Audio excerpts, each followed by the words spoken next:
ప్రభువైన యేసుక్రీస్తు నామంలో మీకు అందరికీ వందనాలండి.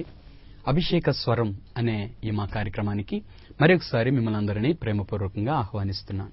ప్రభునందు ప్రియులారా, మీరందరూ బాగున్నారా? దేవుని కృపలో మీరు అనుదినము వర్ధిల్లాలని మీ అందరి కోసం ప్రార్థన చేస్తూ ఉన్నాం.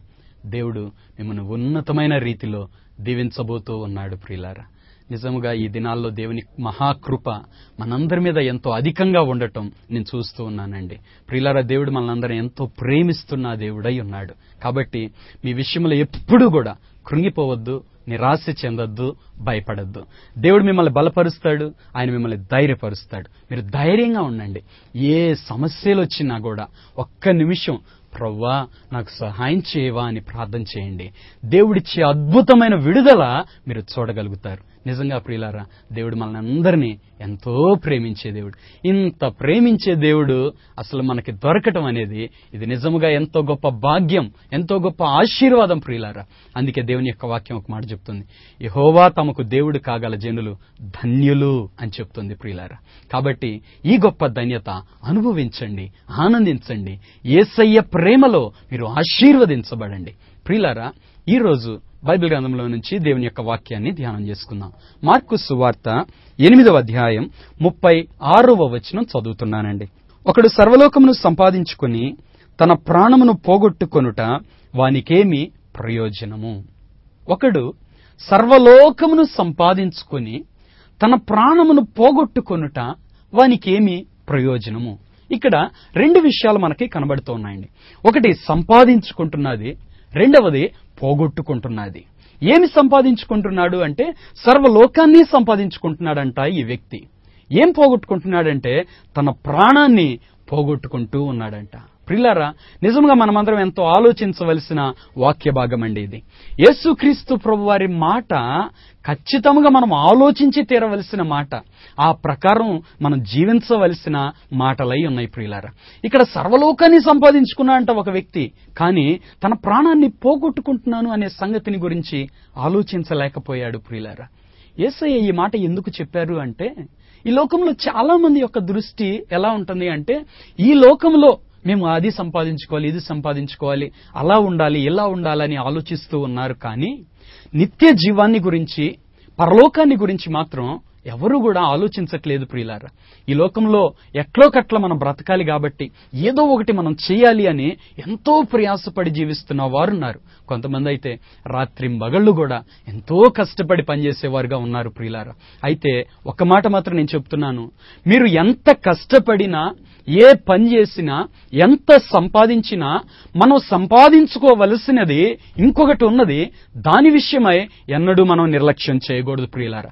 అదేమిటి అంటే మన ఆత్మ రక్షణ మనం సంపాదించుకోవాలి. ఇక్కడ ఈ వ్యక్తి లోకమంతా సంపాదించుకున్నాడంట, కానీ తన ప్రాణాన్ని మాత్రం పోగొట్టుకుంటున్నాడంట. అంటే ఈ లోకము కోసమే అన్నట్లు జీవించి ఆఖరికి పరలోక రాజ్యాన్ని నిర్లక్ష్య పెట్టినట్లయితే ఈ వ్యక్తి జీవితం నిత్య నరకాగ్నికి వెళ్ళిపోతుంది. ఏమండి, ఈ లోకంలో ఒక వ్యక్తి రాత్రి మగళ్ళు కష్టపడి ఎక్కువగా సంపాదించుకున్నది ఎందుకొరకు? సంతోషంగా జీవించాలని, తాను, తన బిడ్డలు, తన కుటుంబం నెమ్మదిగా ఉండాలని, క్షేమంగా ఉండాలని దానికోసం ప్రయాసపడుతూ ఉంటారు. అదే మరణము తర్వాత భయంకరమైన నరకములో అగ్నిలో కాలుతూ ఏడుస్తూ బాధపడే ఆ అనుభవంలో ఉంటే ఈ లోకంలో సంపాదించిన దీనివలన ఇక ఏం ప్రయోజనం అండి? అందువల్ల మన సంతోషం శాశ్వతంగా ఉండునట్లుగా, మన ఆశీర్వాదం శాశ్వతంగా ఉండునట్లుగా మనమందరము కూడా పరలోక రాజ్యాన్ని కూడా సంపాదించుకోవలసిన వారమై ఉన్నాం. ప్రియులారా, యేసుక్రీస్తు ప్రభువారు ఒక ఉపమానములో ఇద్దరు వ్యక్తుల గురించి ఈ రీతిగా వివరించారండి. లూకాసు సువార్త 16వ అధ్యాయం 19వ వచనములో ఇలాగు రాయబడింది. ధనవంతుడొకడుండెను, అతడు ఊదారంగు బట్టలను సన్నపునార వస్త్రములను ధరించుకుని ప్రతి దినము బహుగా సుఖపడుచుండువాడు. బైబిల్లో అనేక మంది పేర్లు చెప్పబడ్డాయి, గాని ఈ వ్యక్తి పేరు మాత్రం చెప్పబడలేదండి. ఈ వ్యక్తిని గురించి ఏమని రాయబడుతుందంటే ధనవంతుడొకడు ఉండెను అని రాయబడింది. ఈయన ధనవంతుడు, కానీ ఆయన పేరు చెప్పటానికి కూడా దేవునికి ఇష్టం లేకపోయింది. అంటే ఆయన జీవితం దేవునికి అంత అసహ్యకరంగా జీవించాడు ప్రియులారా. ఆయన ధనవంతుడే కానీ ఆయన దేవుని సంతోషపెట్టే జీవితం అయితే జీవించలేకపోయాడు. ఇంకా ఇక్కడ రాయబడుతున్న మాట, అతడు ఓదారంగు బట్టలు కట్టుకునేవాడు, సన్నపునార వస్త్రములు ధరించుకునేవాడు. కాస్ట్లీ బట్టలైతే ధరించుకున్నాడు, వాటితోనే జీవించాడు. ప్రతి దినము బహుగా సుఖపడుచుండువాడు అని ఇక్కడ రాయబడుతుంది. ఆ మాట చదివినప్పుడు నాకు కొంచెం బాధేసిందండి. ప్రతి దినము అనే సమయం దేవుడు మనకిచ్చాడు. ఆయుష్నిచ్చాడు, ఆరోగ్యం ఇచ్చాడు, సమయాన్ని ఇచ్చాడు. ప్రతి దినము ఉంది ఆ ధనవంతుడి జీవితంలో. దాన్ని సుఖపడటానికి ఆయన ఉపయోగించుకున్నాడు. ప్రతి దినము ఉంది నీ జీవితంలో, మనందరి జీవితంలో. మనం ఏం చేయాలి అంటే ప్రతి దినము బైబిల్ చదివే వారంగాను, ప్రతి దినము ప్రార్థన చేసే వారంగాను, ప్రతి వారము దేవుని మందిరానికి వెళ్లే వారంగాను మనం ఉండవలసిన వారం. ఈయన ప్రతిదినము సుఖపడటానికి ఇచ్చిన ప్రాముఖ్యత దేవుని పట్ల ఆయన ఏమీ చూపించినట్లుగా మనకు కనబడదు ప్రియులారా. అదే ప్రతిదినము ఈయన బైబిల్ చదివేవాడు అని రాయబడితే నిజంగా ఎంత అద్భుతంగా ఉండేదండి. ప్రతిదినము ఈయన ప్రార్థించేవాడు అని రాయబడితే ఎంత అద్భుతంగా ఉండేదండి. అయితే ప్రియులారా, ఈ వ్యక్తి తన జీవితాన్ని ఈ లోకము కొరకే అన్నట్లు జీవించి తన జీవితాన్ని దుర్వినియోగం చేసుకున్నాడు అని నేను ఖచ్చితంగా చెప్పగలను. అయితే ఈ వ్యక్తి ఇంటి బయటే మరొక వ్యక్తి ఉన్నాడంటండి. ఆ వ్యక్తి కటిక పేదరికంలో జీవిస్తున్నాడండి. ఆ వ్యక్తి పేరు మాత్రం బైబిల్లో వ్రాయబడింది ప్రియులారా. ఆ వ్యక్తి పేరు లాజరు అని బైబిల్లో వ్రాయబడుతుందండి. ఆయన కటిక పేదరికంలో జీవించే వ్యక్తి, కానీ దేవుని సంతోషపెట్టే జీవితం జీవించిన వ్యక్తిగా ఉన్నాడండి. ఆయన ఒంటి నిండా రోగాలండి, ఎంతో బాధపడే పరిస్థితి. అతని కురుపులు కుక్కలు నాకెను అని బైబిల్లో వ్రాయబడుతుందండి. ఇంత భయంకరమైన పేదరికంలో, ఇంత వ్యాధిలో కూడా ఆ వ్యక్తి జీవితం మనం చూస్తే ఆయన పరలోక రాజ్యం కోసం అన్నట్లుగా జీవించాడండి. ఒకసారి ఈ ధనవంతుడు అంటండి ఇంట్లో నుండి అలా బయటికి వెళ్తా ఉన్నాడట. ఈ పేదవాడైన లాజరు ధనవంతుని ఇంటి బయట అలా పడి ఉన్నాడంటండి. ఈ ధనవంతుడు అతను ఎగతాళి చేయటానికి ప్రారంభించాడంట. లాజరు, ఎందుకు నీకు ఇలాంటి భయంకరమైన పరిస్థితి? ఎందుకు నువ్వింత వ్యాధి అనుభవిస్తున్నావు? ఎందుకు నువ్వింత పేదరికాన్ని అనుభవిస్తున్నావు? నీ దేవుణ్ణి నమ్ముకొని నీకేం ప్రయోజనం అని ఈ ధనవంతుడు లాజర్ని అడుగుతాడంటండి. అప్పుడు లాజరు చెప్తాడు, అయ్యా, ఈ లోకంలో నా ఒంటి నిండా కురుపులున్నాయి, కానీ పరలోకంలో నా ఒంటి మీద ఏ కురుపు ఉండదు. ఒకరోజు రాబోతోంది, నేను దేవుని రాజ్యంలో ఉంటాను. నాకు ఆ నిశ్చయిత ఉంది, నేను దాన్ని సంపాదించుకున్నాను. అక్కడ నాకు ఏ కురుపులు, ఏ బాధలు ఉండవు. ఈ లోకంలో నేను పేదరికాన్ని అనుభవిస్తున్నాను, కానీ ఒకరోజు నేను మహిమైశ్వర్యము కలిగిన పరలోక పట్టణములో ఉండబోతున్నాను. అక్కడ రారాజుకి కుమారుడిగా నేను ఉండబోతున్నాను. అదే నా దేవుని వల్ల నాకు లభించే ఆశీర్వాదం. ఈ లోకంలో నేను బ్రతికేది కొద్ది కాలమే, కాబట్టి ఇవి నాకు పెద్ద లెక్కలోవి కాదు. అయితే శాశ్వతంగా జీవించే కాలం పరలోకంలో ఉంది. దాని కొరకు నేను ఆశపడుతున్నాను, ఆతురపడుతున్నాను అని లాజరు చెప్తూ, ఆ లాజరు ధనవంతుడిని చూసి అడుగుతాడంట, అయ్యగారు, మీరు కూడా ఎందుకు యేసు ప్రభుని నమ్ముకోకూడదు? మీరు కూడా దేవుని రాజ్యాన్ని స్వతం సంపాదించుకోవచ్చు కదా అని అడుగుతాడంట. అప్పుడు ధనవంతుని అంటాడంటండి, నాకెందుకయ్యా దేవుడు? నా చేతి నిండా డబ్బు ఉంది, నా ఇంటి నిండా పనివారున్నారు, నాకేది కావాలంటే అది నన్ను వెతుక్కుంటా వస్తుంది, నాకు దేవునితో పనే ఉంది అని నవ్వి ఆ ధనవంతుడు అలా వెళ్ళిపోతాడంట. ప్రియులారా, ఆ రోజు రాత్రికే ఆ ధనవంతుడు మరణిస్తాడు. ఆ ధనవంతుడు మరణించి నిత్య నరకాగ్నికి వెళ్ళిపోతాడు. బైబిల్లో చెప్పబడుతుంది, ఆ ధనవంతుడు చనిపోయి పాతి పెట్టబడ్డాడు అని చెప్పబడుతుంది. ప్రియులారా, ఆ ధనవంతుడు చనిపోయి పాతి పెట్టబడగానే ఆయన ఎక్కడికి వెళ్ళాడు అంటే పాతాళములోనికి వెళ్ళిపోయాడంటండి. అక్కడ పాతాళంలో అగ్ని జ్వాలల్లో యాతన పడటానికి ప్రారంభించాడు, ఏడవటానికి ప్రారంభించాడు. దప్పిక కని ఎంతో అలమటించిపోతున్నాడు. ఒక్క నీటి బొట్టు అయినా కూడా ఆ ధనవంతునికి అక్కడ దొరకని పరిస్థితి ఏర్పడిపోయింది. నిజమే ప్రియులారా, నరకం అనేది అంత భయంకరమైంది. ఈ ధనవంతుడు ఈ లోకంలో ఎంతో సుఖపడటానికి ఎంతో కష్టపడ్డాడు, ధనాన్ని సంపాదించుకున్నాడు, తన సుఖంగా ఈ లోకంలో జీవించాడు. కానీ తన మరణము తర్వాత మాత్రం భయంకరమైన కష్టాన్ని అనుభవిస్తున్నాడు. కారణం ఏంటి అంటే ఈ లోకం మీదే దృష్టి పెట్టాడు, పరలోక రాజ్యాన్ని గురించి అస్సలు ఆలోచించలేదు. ప్రియులారా, లాజరు అయితే పేదరికాన్నైనా సహించాడు, వ్యాధినైనా భరించాడు, కానీ పరలోక రాజ్యాన్ని సంపాదించుకున్నాడు. తద్వారా నిత్య జీవాన్ని సంపాదించుకోవటానికి తన జీవితాన్ని సిద్ధపరుచుకున్నాడు. ఒక రోజున లాజరు కూడా మరణించాడంటండి. లాజరు మరణించగానే దేవుని దూతలు వచ్చి లాజరును తీసుకుని వెళ్ళినట్లుగా దేవుని యొక్క వాక్యంలో వ్రాయబడుతుంది ప్రియులారా. ధనవంతుడు చనిపోయినప్పుడు ధనవంతుడిని తీసుకెళ్ళడానికి ఎవరైనా వచ్చారు అని బైబిల్ ఏం కనబడదు. ఆయన చనిపోయాడు, పాతి పెట్టబడ్డాడు, పాతాళానికి వెళ్ళిపోయాడు. లాజరు చనిపోయినప్పుడు లాజరును తీసుకుని వెళ్ళటానికి దేవుని దూతలు వచ్చారంటండి. ప్రియులారా, మరణములు కూడా ఎంత వ్యత్యాసమో చూసారా? నిజమే ప్రియులారా, దేవుని నమ్ముకున్న బిడ్డ తన మరణం కూడా నెమ్మదిగా ఉంటది. దేవుణ్ణి నమ్ముకోకుండా పరలోక రాజ్యాన్ని సంపాదించుకోకుండా ఉన్న వ్యక్తుల మరణం అంటండి, వారు మరణించటానికి ముందుగానే వారి నిత్యత్వం బయలుపరచబడుతుంది. కాబట్టి వాళ్ళు పరలోకానికి వెళతారో లేక నరకాగ్నికి వెళతారో వాళ్ళకి తెలిసిపోతుందంట. ఆ నరకంలో ఉండే ఆ బాధలు, అగ్ని జ్వాలలు, అక్కడున్న ఆ దయ్యాలు, వాటన్నిటిని చూసి వీళ్ళు భయకంపితులు అయిపోయి బిగుసుకుపోయి అలాగే మరణిస్తారటండి. అయితే దేవుని పిల్లలంటండి, వారు మరణించేటప్పుడు దేవుని రాజ్యాన్ని చూస్తూ, ఆ సంతోషాన్ని అనుభవిస్తూ, దేవుని దూతలను చూస్తూ, ప్రభువుని చూస్తూ వారు అలాగూ ఆనందముగా కొనిపోబడతారంట ప్రియులారా. కాబట్టి మన జీవితంలో పరలోక రాజ్యాన్ని సంపాదించుకుంటే మన జీవితం ఎంత ఉన్నతంగా, శ్రేష్టంగా, సమాధానకరంగా మనం జీవించగలుగుతామో మీరందరూ గ్రహించాలని నేను మనవి చేస్తూ ఉన్నాను. ప్రియులారా, ఆ ధనవంతుడు పాతాళంలో బాధపడుతున్నాడని దేవుని యొక్క వాక్యం చెప్తుంది. లూకాసు వార్త 16వ అధ్యాయం 23వ వచనం.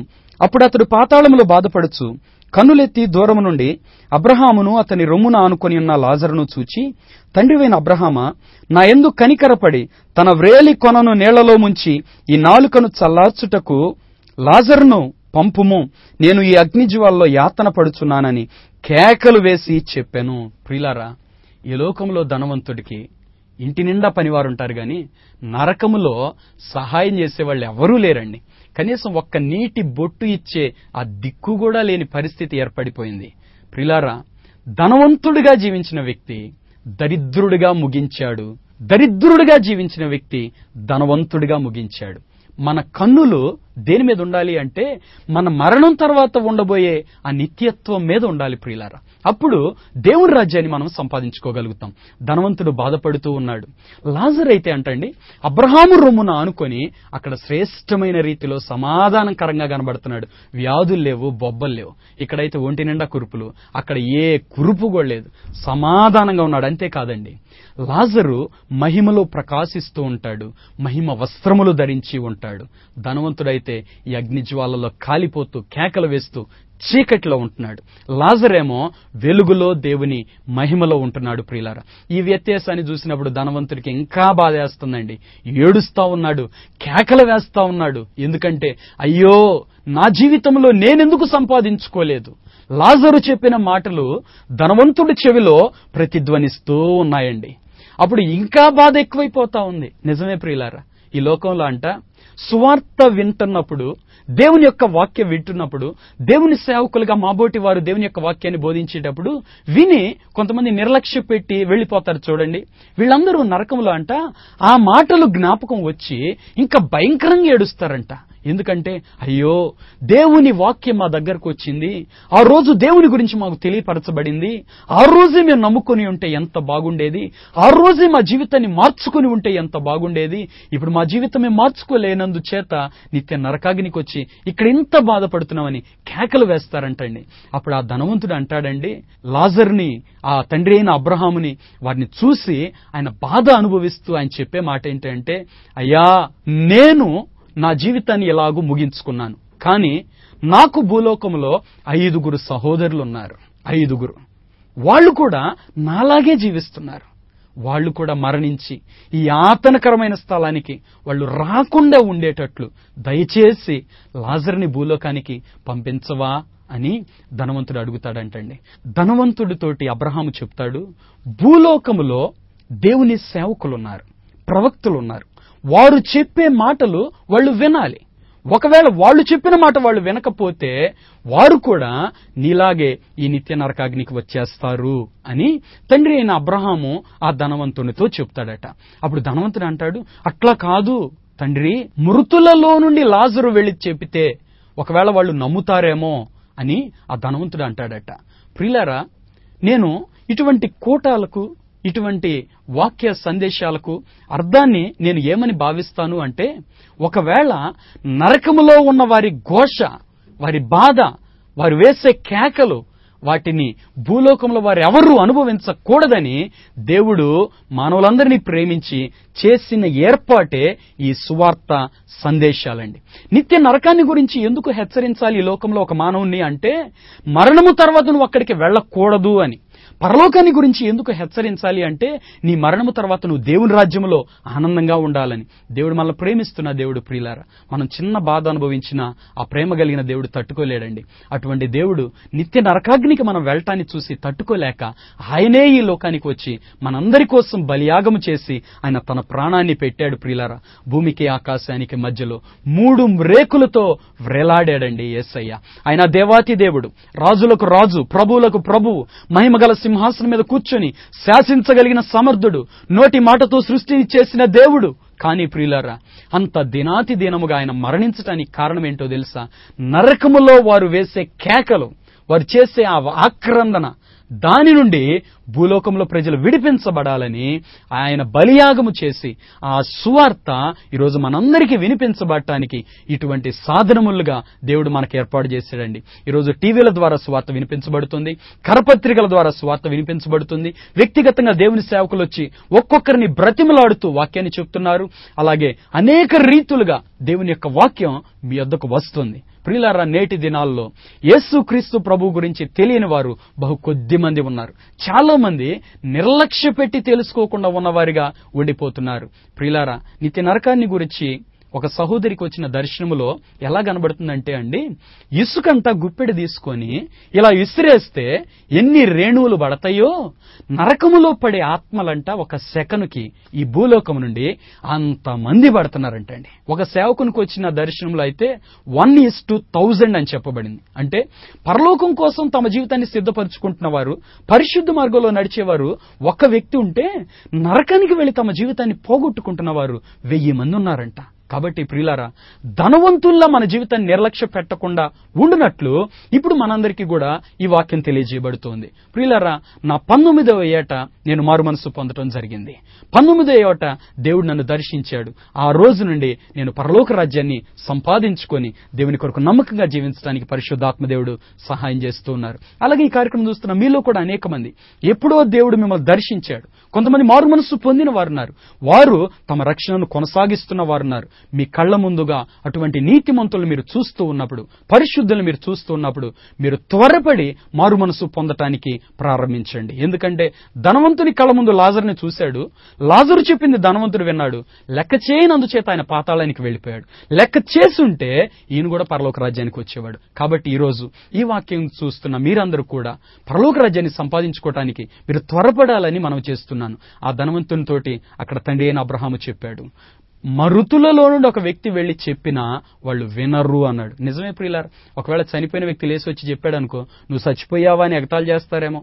ఈ రోజున యేసుక్రీస్తు ప్రభు వారికి వచ్చిన సువార్త అనేక మందికి ఏముందులే అన్నట్లుగా ఉంటుంది. కానీ మరణము తర్వాత ఆ ప్రతి మాట ఎంతో శక్తి కలిగినదిగా ఉంటుంది. అయ్యో అయ్యో అని ఆ వాక్యాన్ని జ్ఞాపకం చేసుకుని ఏడుస్తూ ఉంటారంటండి. కాబట్టి ప్రియులారా, ఇప్పుడు ఒకసారి మన జీవితంలో మనం వేసుకోవాల్సిన ఒక ప్రశ్న ఏంటి అంటే, నేనేమి సంపాదించుకుంటున్నాను, ఏమి పోగొట్టుకుంటున్నాను అనేది మనం ప్రశ్న వేసుకోవాలి. ప్రియులారా, ఈ లోకమంతా సంపాదించుకోవడానికి ప్రయాసపడుతున్నావేమో, ఈ లోకానంతటినీ నువ్వు సంపాదించుకున్నప్పటికీ కూడా నువ్వు పరలోక రాజ్యాన్ని మాత్రం సంపాదించుకోలేకపోతే నీ వట్టివాడిగా నీ జీవితాన్ని ముగించవలసి వస్తుంది. ఈ మానవ జీవితం దేవుడిచ్చిన గొప్ప బహుమానం అండి. ఎందుకొరకు అంటే, పరలోక రాజ్యాన్ని స్వతంత్రించుకోవటానికి ఈ జీవితంలో మనం ఇక్కడ మారు మనసు పొంది పరిశుద్ధంగా జీవిస్తే కొన్ని వేల సంవత్సరాలు దేవుని రాజ్యంలో ఉండగలుగుతాం. ఇప్పుడు నిర్లక్ష్య పెట్టి ఈ జీవితాన్ని ఏమదోలే పుట్టాము బ్రతికాము అన్నట్లు మనం అలాగూ తృణీకరించుకుంటే ప్రియులారా, ముగింపు మాత్రం బహు భయంకరంగా ఉంటుంది. కాబట్టి ఈ కార్యక్రమం చూస్తున్న మీరందరూ కూడా మారు మనసు పొందటానికి వెంటనే తీర్మానం చేయండి. బాప్తిస్మం పొందటానికి కూడా వెంటనే తీర్మానం చేయండి. వాయిదా వేయొద్దండి. ఎప్పుడేం జరుగుతుందో మనకు తెలియని దినాల్లో మనం ఉంటున్నాం. ఎటు చూసినా భయంకరమైన పరిస్థితులు మనకు కనబడుతున్నాయి. అనేక రీతులుగా మరణం ఈ భూమి మీద వ్యాప్తి చెందుతా ఉంది. ఒకవేళ నీ పాపములో ఉండిగా నువ్వు మరణిస్తే నిత్య నరకాగ్నికి వెళ్లిపోయే పరిస్థితి ఉంటుంది. కాబట్టి మీరు మారు మనసు పొందమని నేను మనవి మనవి చేస్తున్నాను, దేవుని సేవకునిగా బ్రతిమలాడుతున్నాను ప్రియులారా. ఎందుకంటే నిత్య నరకాగ్ని భయంకరమైంది. నిత్య నరకమున్నది వాస్తవం అండి, పరలోకమున్నది కూడా వాస్తవం ప్రియులారా.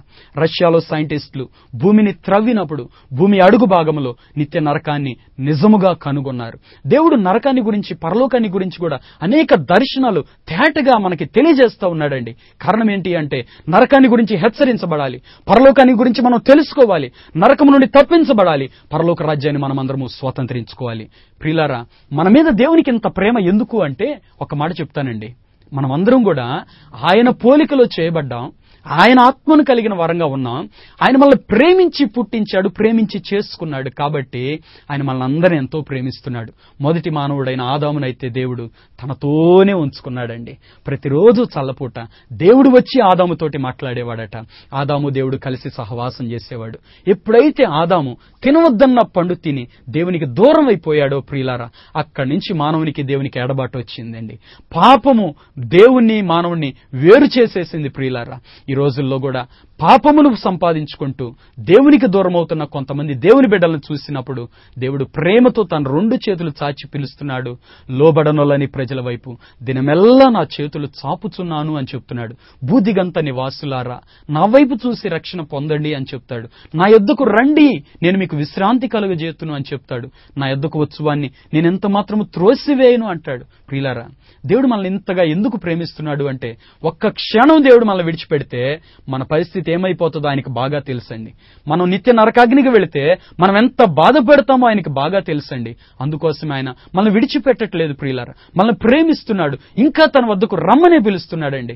నిజంగా నా మట్టుకు నేను నా జీవితంలో ఎన్నోసార్లు దేవుని యొక్క వాక్యాన్ని తృణీకరించినప్పటికీ, నేను దేవుని యొద్దకు వచ్చినప్పుడు ఆయన నన్ను నెట్టివేయలేదండి. అలాగే ఈ కార్యక్రమం చూస్తున్న మీలో కూడా అనేక మంది ఎన్నోసార్లు దేవుని యొక్క వాక్యాన్ని తృణీకరించినప్పటికీ మనం దేవుని యొద్దకు వెళ్ళినప్పుడు ఆయన నెట్టివేయలేదు. కారణం నిత్య నరకం అంత భయంకరమైంది. దేవుని ప్రేమను చులకనగా చూడవద్దని మనం చేస్తున్నాను. కొంతమంది అనుకుంటున్నారు, ఏం పర్వాలేదండి దేవుడు క్షమిస్తాడండి అంటున్నారు. క్షమిస్తాడు. ఎప్పుడో తెలుసునా, తెలియక చేసిన పాపం క్షమించబడుతుంది, తెలిసి చేసిన పాపానికి క్షమాపణ లేదు ప్రియులారా.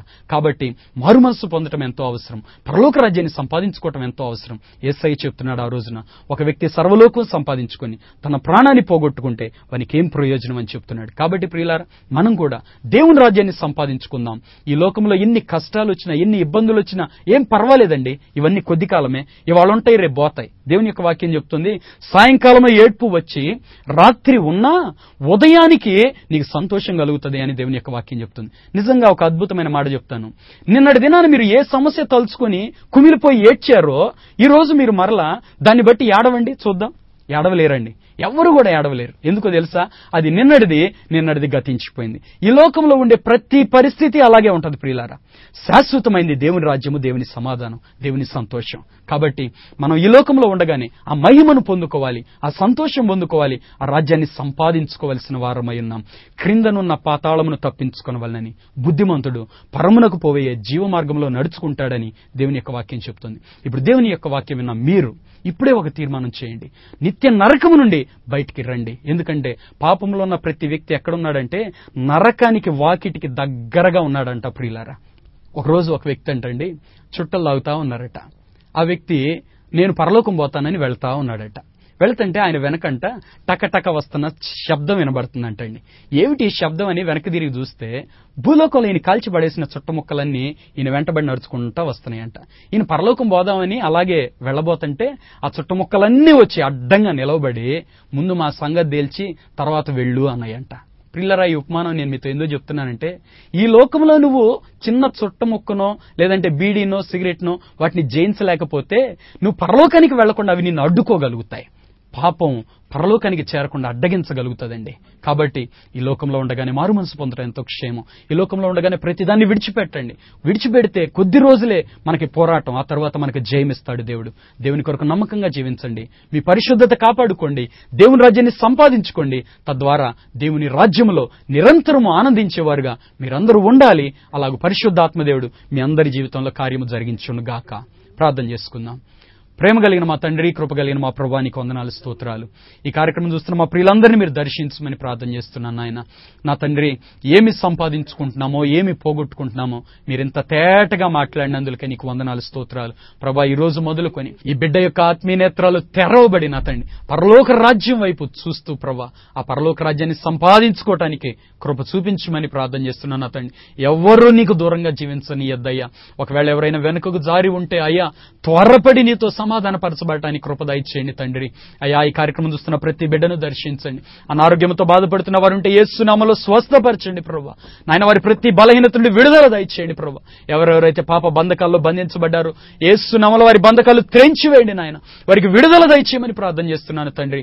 అయ్యా, ఈ కార్యక్రమం చూస్తున్న ప్రతి కుటుంబంలో నీ మహిమను విడుదల చేస్తున్నాను అయ్యా. నీ ప్రసన్నతను విడుదల చేస్తున్నాను. నీ అభిషేకాన్ని విడుదల చేస్తున్నాను నా తండ్రి. ఎంతమంది బిడ్డలైతే ప్రభా నీతో సమాధాన పడాలని కోరుకుంటూ పాపాన్ని జయించలేక నలిగిపోతున్నారో యేసు నామములో అటువంటి వారికి విడుదల ప్రకటిస్తున్నాను తండ్రి. వారి ప్రతి బంధకం తెగిపోవును గాక. వారి ప్రతి పాప బంధకాలు ఇప్పుడే విడిచి వేళాలను ఆజ్ఞాపిస్తున్నాను నా తండ్రి. నీకు వందనాలు, స్తోత్రాలు. పాపము నుండి పవిత్రపరిచి నీ రక్తము ద్వారా వీడికి విడుదల దయచేయండి ఆయన. నీ రక్తాన్ని ఒక్కొక్కరి మీద ప్రోక్షిస్తున్నాను. యేసు నామములో వీరికి విడుదల దయచేయండి ప్రభా. ఈ కార్యక్రమం చూస్తున్న ప్రతి బిడ్డని మీరు తాకండి ప్రభా. అనారోగ్యంతో బాధపడుతున్న ప్రతి బిడ్డని స్వస్థపరచండి నాయన. నెమ్మది లేక, సమాధానం లేక ఎంతమంది అయితే నలిగిపోతున్నారు వారందరికీ నీ శాంతిని దయచేయమని ప్రార్థన చేస్తున్నాను ప్రభా. ఏ ఏ సమస్యల చేత మా ప్రియులు నలిగిపోతున్నారు వాటన్నిటి నుండి మా ప్రియులకు విడుదల దయచేయండి ప్రభా. ఇప్పుడు మీరు అద్భుతం జరిగించండి తండ్రి. నీ గాయపరచబడిన హస్తం ఇప్పుడు చాపండి నాయన. ప్రతి ఒక్కరిని మీరు ముట్టమని ప్రార్థన చేస్తున్నాను. అద్భుతాలు జరిగించండి ప్రభా. నీకే మహిమ చెల్లిస్తూ యేసు నామములో ప్రార్థిస్తున్నాము తండ్రి.